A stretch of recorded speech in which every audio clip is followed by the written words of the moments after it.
Jason Bonham, son of the late and legendary John Bonham of Led Zeppelin, was recently interviewed on the Howard Stern show. And my attention was immediately drawn to that interview, actually, because I thought that would be a good environment for Jason to go and talk.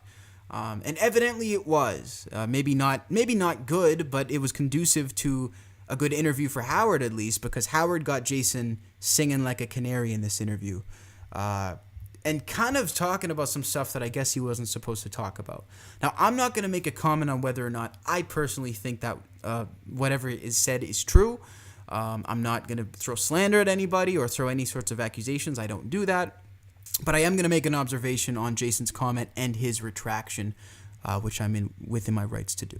So during this interview with Howard, somehow it came up to discuss Led Zeppelin and some of their party nights and some of the crazy things that happened with the group back in the day. So evidently Jason was really relaxed and he just started talking. And he says, quote, "We got called to his room," and he's talking about Jimmy Page from Led Zeppelin, the lead guitarist. "I was 16 at this point, and there was a woman on the floor with a collar on, meowing." So listen, all I can say about that is I wouldn't be surprised. These were some fucked up times. That's as much as I know. Another thing that I know about Led Zeppelin is that I think they were a group that really liked to do their partying and their sort of wild stuff in private. I don't think they like to advertise that they would even have or allegedly have anything like this going on. But that's very specific. And he says Jimmy had his grinder thing and he turned it over and he went, "Here you go." And I went, "Thanks." He's like, "You done this before, right?" And I'm like, "Yeah, of course I have." So he handed it over and I just did all of it. And he went, "That was supposed to be for all of us." It's one of those situations where you can't really prove it or disprove it. Nobody had cameras they had cameras. Nobody had cell phones back then. Nobody had a way to conveniently document what was going on other than memory. But at the same time, memory isn't a reliable source because it's not grounded in fact. Tons of studies showing how the memory can be faulty and you can exaggerate things and think a story went a different way in your head.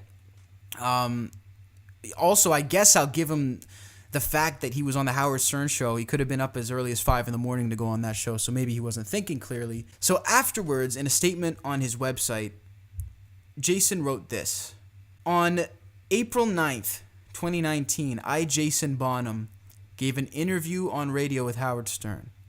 In that interview, I made certain untrue and derogatory statements concerning Mr. James Page."